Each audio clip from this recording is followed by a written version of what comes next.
Good morning, everybody. I am Alex Glaze, joined today by Mark Zinno. Zinno, it is a great morning because I think we've all been kind of hurting, waiting for the NBA to come back, right? Like it's been it's been a kind of a brutal All-Star break between just hockey and college basketball, right? Yeah, well, considering we always back your philosophy of don't bet on the kids, having to bet on the kids for the last week has certainly been a little bit tougher than what I would have wanted to do. Yeah, college basketball's tough, man. I It's been mean, awful this year. I It mean, is just so many bad beats, and then hockey has its weird nights too, where things that you just can't explain just seem to happen. So happy to have the NBA back, where a lot of things also happen where we can't really explain, but it just feels better to have that option to always be there as well. But some interesting NBA news. I don't know if you saw this, but New York City Mayor Eric Adams stated that pretty much in the coming weeks, the indoor mask mandate and vaccination mandate is going to come to an end, yeah. right? So that obviously means that we could and should be seeing Kyrie Irving playing at home at the Barclays Center relatively soon. What does that change your mind at all about the Nets and how you kind of look at them as we kind of have to start thinking about Kyrie Irving playing consistently for this Nets team? I think it absolutely does. I mean, look, in a 7-game series where the Nets, again, would likely be the lower seed throughout the Eastern Conference because of where they are right now, only having 3 games at home that you weren't going to have Kyrie Irving for is going to be a major challenge for them to win a playoff series. So, from that standpoint, yeah, I think it matters immensely. But it also matters because now they're going to have a chance at the end of the regular season to start to put this rotation together with Seth Curry, with Andre Drummond, getting Kevin Durant back, and let these guys play some games together to start to develop some rhythm before the postseason actually gets here. I think that is really important for these guys to, get a half a dozen games under their belt as this whole group tries to coalesce post trade deadline. I also I noticed you forgot a name there. You forgot to mention Ben Simmons. Yeah, Yeah, hold on. Ben Simmons is working with Kyle Korver on his shooting. I don't know if you saw that. If there's a guy that I trust to work with anybody on shooting, I think Kyle Korver could get us right for maybe a quick 10-day with a G League team or something, right? true. But let's ask yourself this question. I mean, theoretically, if Ben Simmons wasn't part of this, and you just gave the Nets Seth Curry and Andre Drummond, along with Kyrie and Kevin Durant and Patty Mills and whatever else they have, you'd still probably put them as one of the 2 or 3 best teams in the East. How much can Ben Simmons be a multiplier? How much can he be value added to this team? No one really knows at this point in time. But I do know an extra shooter in Seth Curry and a big presence down underneath with Andre Drummond dramatically changes the way this Nets team looks, and I think it's for the better. I think an elite defender and an elite facilitator who doesn't take away from the shooters like the Kevin Durant's, the Kyries, and the Seth Currys. I think that it will do wonders for this team. But Andre Drummond, I think, was the name that's not getting mentioned enough because they needed that inside presence. And they got that right there. But one thing before we move on here, are we getting vintage Kyrie back? Are we getting Uncle Drew back? That's all we want to know. Because Kyrie, I mean, he balls out, but then he just, he can't play at home. It's kind of been up and down. Are we getting vintage Kyrie back? Again, it'd be nice to see him play 3 or 4 or 5 games in a row and see what his legs look like, see what his conditioning looks like. Is he going to tail off in shooting? Like, we haven't had to really see that. And when Kyrie gets going over this stretch of 5, 6, 7 games, he can carry that whole team on his back. He doesn't even need KD to do it. So we've seen that before. And will we see it again is the real question. I mean, conditioning will be a real issue for this team overall when you talk about the playoffs, especially as you get deeper and the games are more consistent. But yeah, you have to wonder Kevin Durant coming back from the injury, and then all these guys who haven't played a lot of minutes this year, or at least haven't played a lot of. You don't have to call it back to back, but 3 games in 5 days kind of deal. Let's see where they are from a physicality standpoint, from a conditioning standpoint. I think that's fair. All right, we have a lot to get to on today's show. We're going to talk some more NBA a little bit later. We're going to start things off with our NHL Ice Picks. We're going to bring on Jim Root to talk some college basketball. Great night of college basketball last night. And then we're going to finish things off with our play of the day. But before we get into any of that, make sure you subscribe to the Pickswise YouTube channel. And, of course, download the Pickswise app, available in the Apple App Store and on Google Play. You ready to get going, Dino? Let's do it. All right, let's bet it. Let's start with some Ice Picks. I'm going to start with, the hottest team in hockey right now. I'm going to go with the Flames. Yeah. And while I am tempted to just say, to take it easy and go money line, I'm feeling a little aggressive tonight. I'm going to go with the puck line at plus 156 on FanDuel, plus 150 on DraftKings. They're going against the Canucks tonight on the road in Vancouver. I think this is a great spot for the Flames. Like I said, they're the hottest team in hockey. They've won 10 straight, 7 of those games by 2 or more goals, and each of Vancouver's last 10 losses have been by 2 or more goals. So I think I'm getting a little bit of value, a lot of value actually, with the puck line here. I like them love them on the money line, like the puck line, but I'm going to take the puck line tonight. What are your thoughts? I'm going to go to a first period over. You know how I love my first period Oh my over. gosh, sweaty, sweaty, sweaty, sweaty. Yeah, I like to get the pain over with and early. Now, the obvious play tonight would have been the Florida Panthers and Columbus Blue Jackets, 2 of 3 teams in the NHL to have hit the first period over at least 30 times this year. But the price is just way too high. It's minus 205. And I really can't condone paying 2-1 as far as juice is concerned on any bet. It's just never a good bet. However, I would look around to see if you could find an over 2 at maybe a plus money or even money between the Wild and the Blue Jackets. But I'm going to go somewhere else. I'm going to go with the Toronto Maple Leafs and Minnesota Wild first period over. This is a spot here where Toronto has been really good in the first period over. They're at 57%. And the Minnesota Wild, the other team here, with 30 first period over so far, they're at 65% of the first period over. So getting a price at minus 165, which isn't bad because first period prices usually sit in the 140 to 150 range just because it's a number that easily can be attained with 2 goals in the first period. So I don't mind paying the 165. I'll take the Maple Leafs Wild first period over.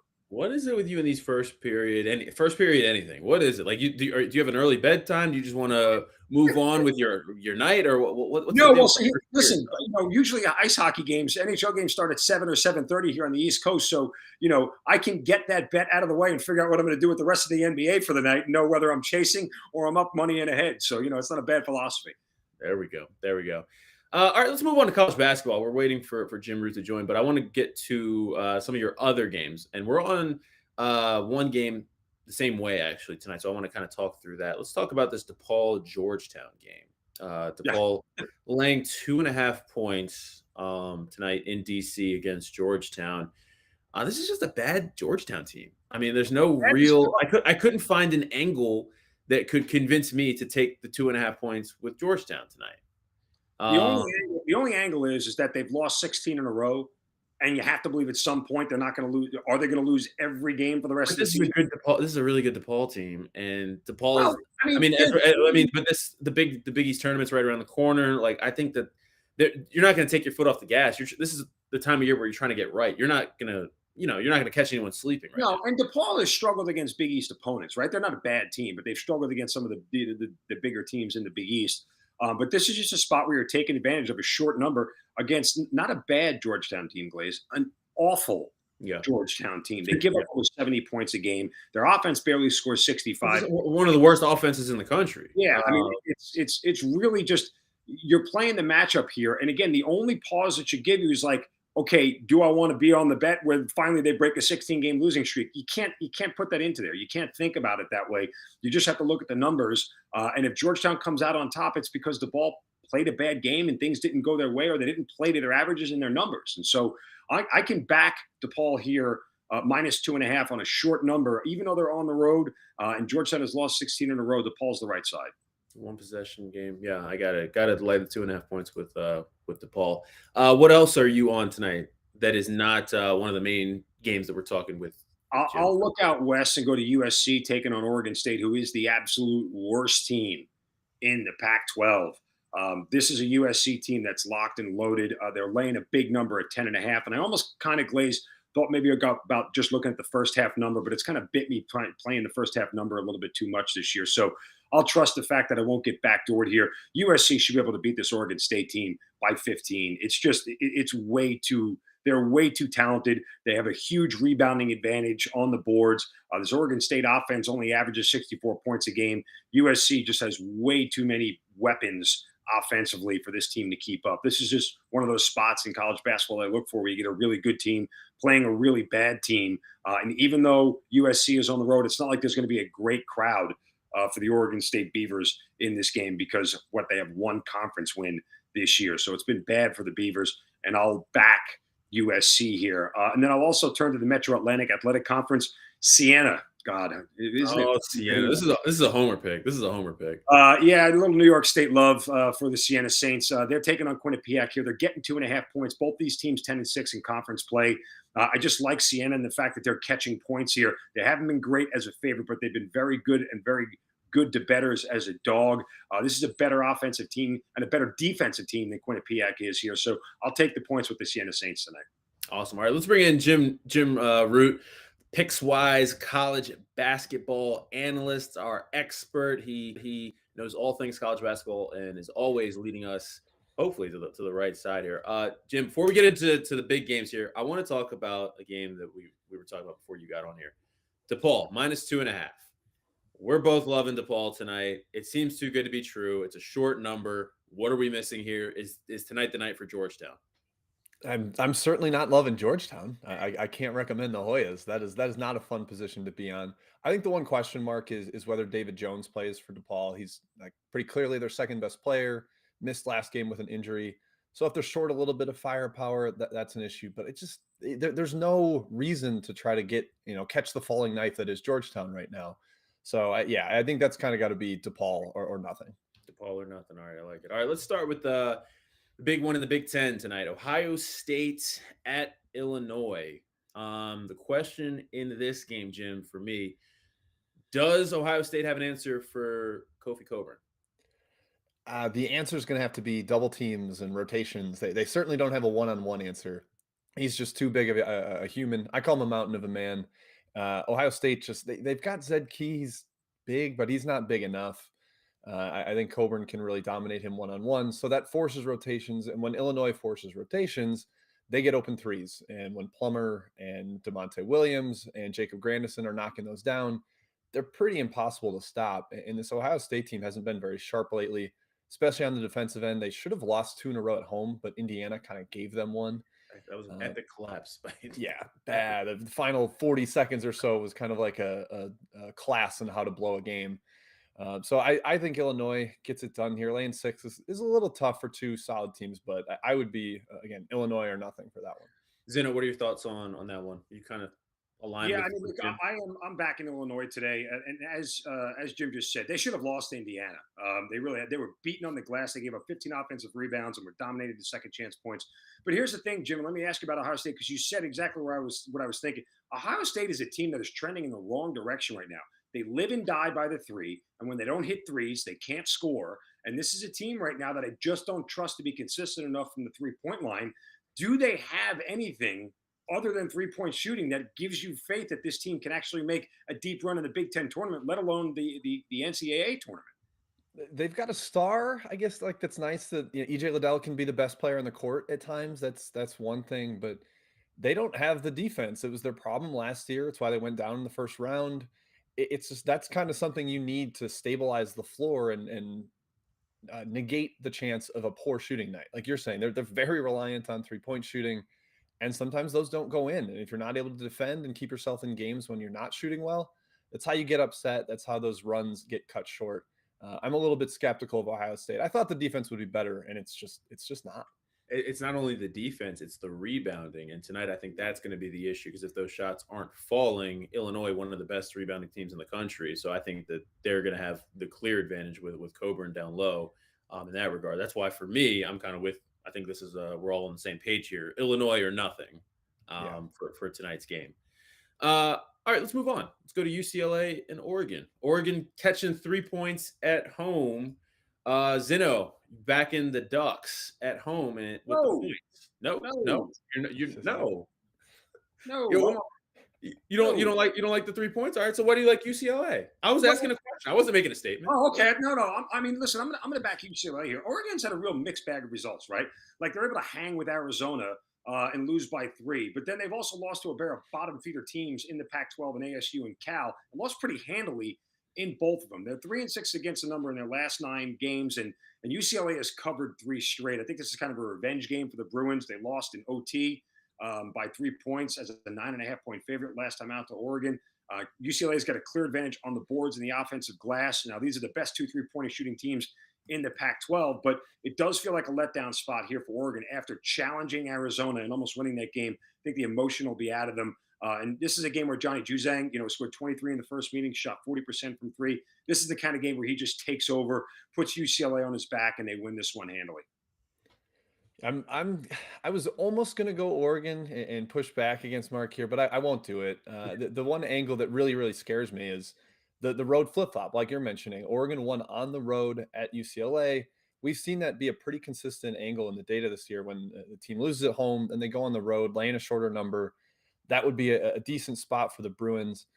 Oregon's really back against the wall right now. They shouldn't have letdown spots because they are like outside the field looking in and they need wins, but they're still capable of laying an egg, as we've seen in some of the must-win games. They lost by 20 to Cal and 20 to Arizona State. That is very concerning.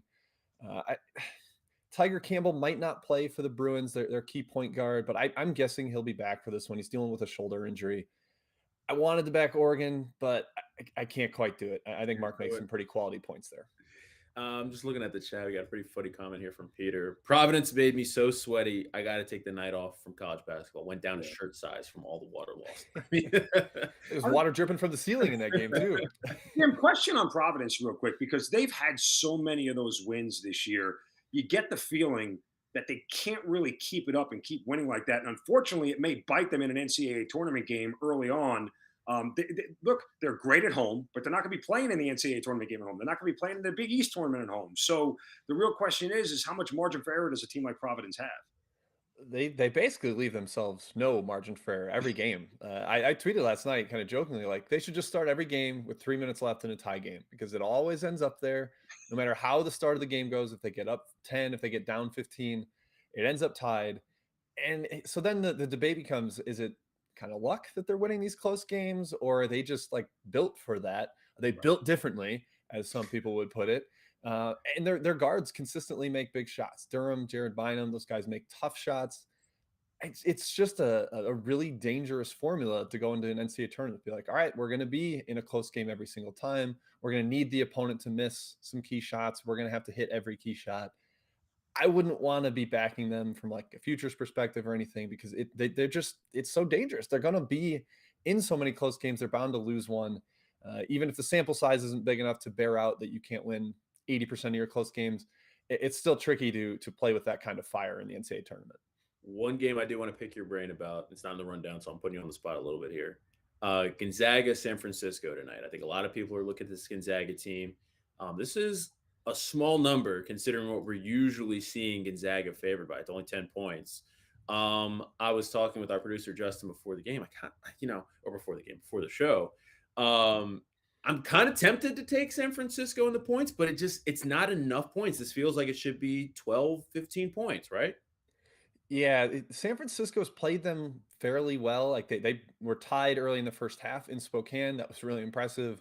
And 2 years ago, pretty good Gonzaga team. They lost by 4 twice, both at home and in the WCC tournament. So Todd Golden typically game plans really well for Gonzaga, but sometimes a game plan is just not enough. Like when you're facing the talent disparity. Yeah, exactly. You need the dudes. That's what you got to have. They've got some solid guards, but they're a little bit erratic. Shabazz and Stefanini can kind of go hot and cold. Bouye is typically the calming presence, but he laid a complete egg last Thursday at St. Mary's. So there's some shakiness with their guards right now that has me concerned. This is, like you said, a very low number for Gonzaga to be laying. The last time they were laying 10 or less was December 14th when they lost to Alabama. So you got to go back more than 2 months to see a number this low for them. I think Gonzaga eventually gets away from them late, but it's dicey because I do think San Francisco is a little bit desperate. The only way they can really feel comfortable on Selection Sunday is to get a Gonzaga win here. So they're going to be bringing the kitchen sink in this one. But if I had to bet it, it would probably be Gonzaga. Mm-hmm. Jim, let me ask you, if I had to ask you to make a bet between the national champion coming from either the Big 12 or the SEC, which are probably the two best conferences in college basketball, or the field, would you bet on the Big 12/SEC to do it?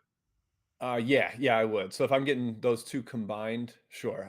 Yeah, I'm bummed to miss out on Gonzaga and Arizona, two of my pet teams this year. Yeah. But I think Kentucky full strength is every bit as good as Auburn or as those WCC and Pac-12 teams I mentioned. And then you're getting the Big 12 too with Kansas, with Baylor, some really top teams there, and Texas Tech is continuing to trend up into the top 6 of Ken Palm now. So I like that collection of teams even if it's about even money with the field. I would probably go SEC and Big 12 there. All right, Jim, what other games you on tonight? We talked about a lot of games, but I know you have a couple of picks that you're really high on. Sure do. Yeah. I live on the extra board sometimes, some of the games that most people would deem irrelevant, but I'm We call taking those Bryant. the dumpster dive picks. That's what That's we call exactly. them. Yeah. You I'm live in sitting the here dumpster with like Jared. Yeah. I'm sitting in a dumpster as though it's a hot tub. I'm just relaxed. I'm kicking back. I'm going with Bryant in the NEC. They're on the road laying 4 at St. Francis in New York. Bryant is 1 game back in the NEC standings. They're charging to try to catch Wagner here. They've covered like 10 of their last 12. I should have doubly verified that, but they've been great in league play, covering against the number. They've got a potent offense. I think they'll be very good here and cover that -4. So that's one of them. I got a couple other Mhm. off the radar ones if you're curious. Go for it. Yeah. All right, cool. I got Austin P and the SIU Edwardsville under. Oh my Austin P, gosh. Austin P has been a monster under squad in league play. They had an 11-game streak of going under, and then SIUE lost their best offensive player for the year to an ACL injury. So the totals kind of corrected to those trends, but not enough, in my opinion. It's actually been bet up a point this morning from 129 to 130. I think that's just creating more value. I'm against the market there. Really like the under in SIUE Austin P.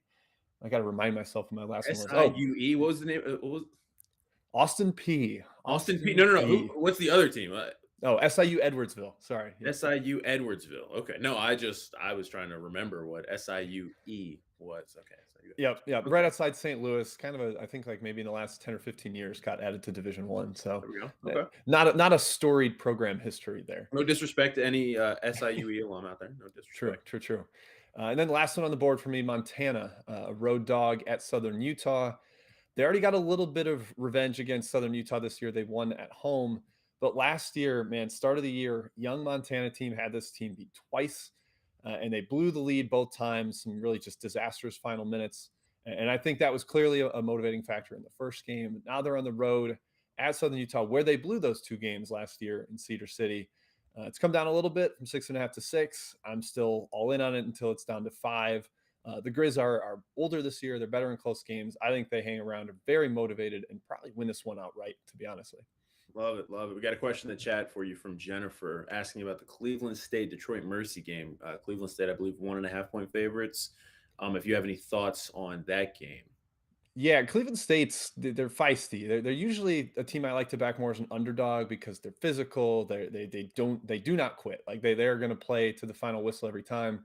Laying with points with them is a little tougher. Detroit's been a lot better at home. They've got maybe the best scorer in the entire country in Antoine Davis. I would probably lean towards Detroit there. I don't think Cleveland State's that far separated from the field and the horizon. I think Detroit kind of nips them on the road there. Props to Jennifer for doing the dumpster dive right there on Cleveland State. Detroit. Yeah, come on in. The water's fine. I'm biting my tongue because you were giving some props to Kentucky last night. I almost wanted to break my TV last night after that first half. I mean, they were almost. I mean, Will Wade and LSU. I mean, don't even get me started on them. But I mean, they were messing around with them until the second half. Second half, they took care of business. Yeah, well, Kentucky was down 2 starting guards. It was kind of like, okay, maybe this is the LSU win that they need. They haven't really performed that well on the road this year. And then that's. But I was like, LSU had an offense in the first half. I was like, wait, I haven't seen this. Wait, what is this? They're scoring points. They know how to score. What is this? And as quickly as it arrived, it vanished that quickly. Yes. Still can't put together 2 halves. So there we go. Well, as always, Jim, really appreciate you, and good luck with your plays tonight. Yeah, thank you guys. Appreciate it. All right, Zeno, let's move on because we have the NBA back tonight.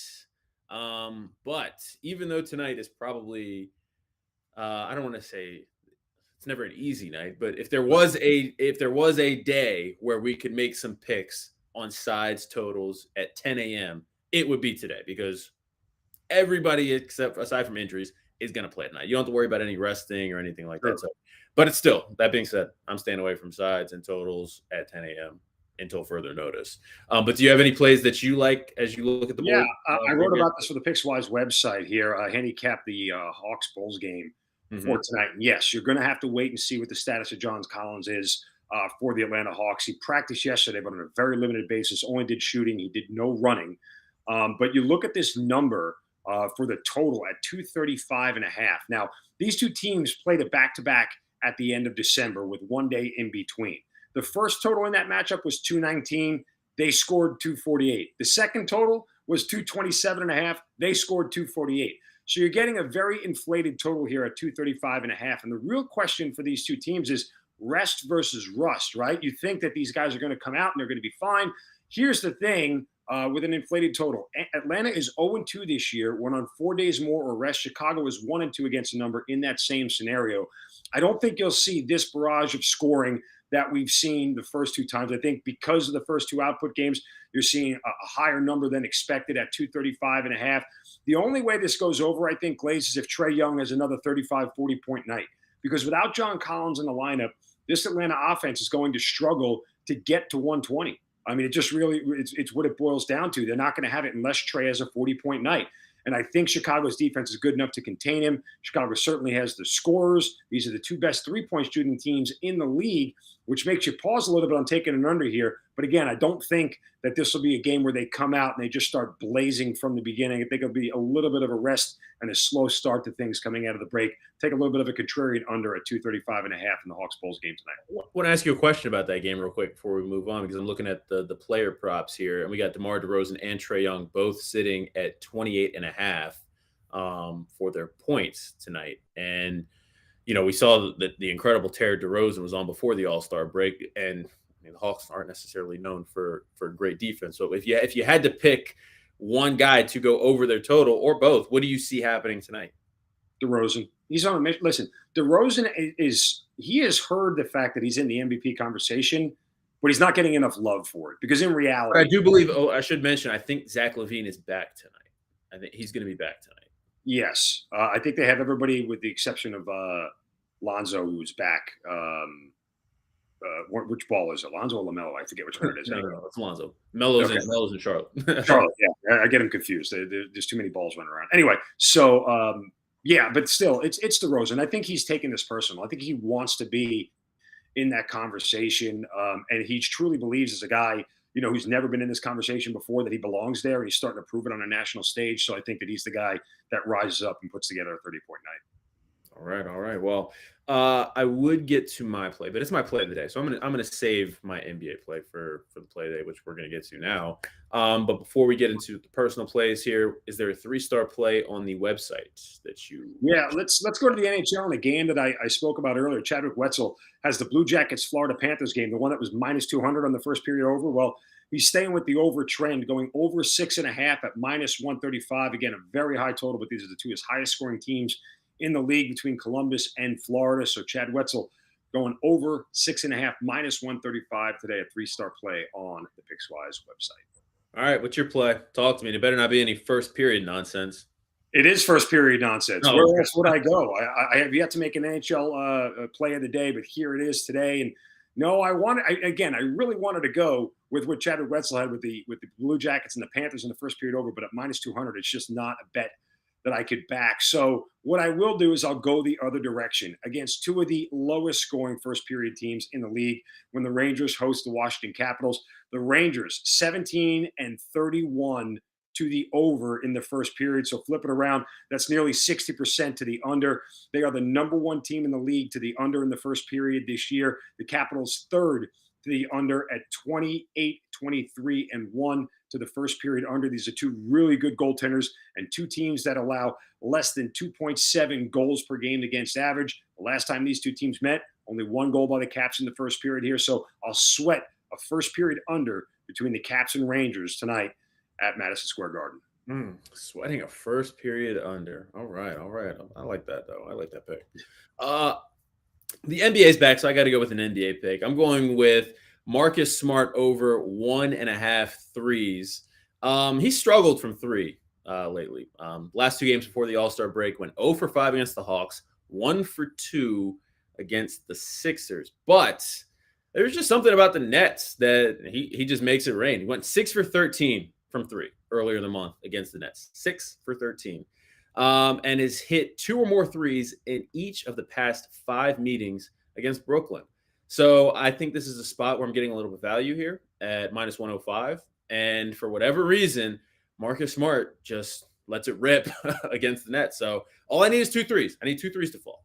So over 1.5 3-pointers made is my play of the day for tonight. I'll give you credit, Glaze. When you go, speaking of dumpster diving, when you go diving for a player prop in the NBA, usually works out pretty well for everybody.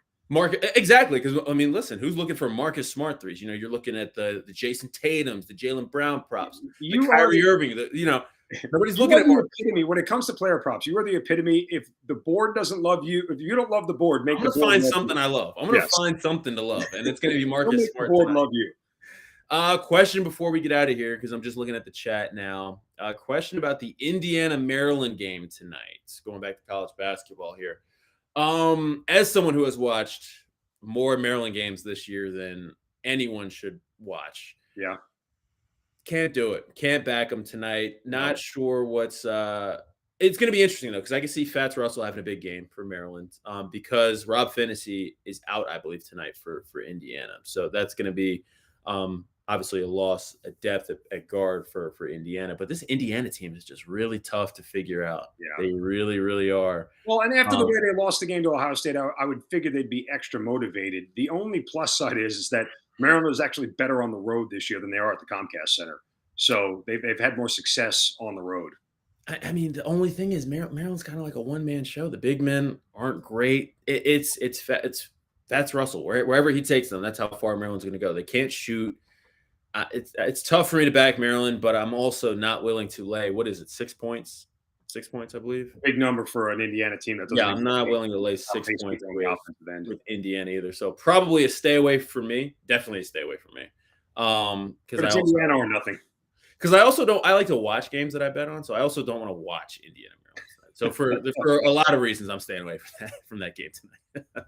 But I see a comment in the chat, Maryland baby. You know what? If you want to take the 6 points with Maryland, I can't be mad at you about that. Can't be mad at that.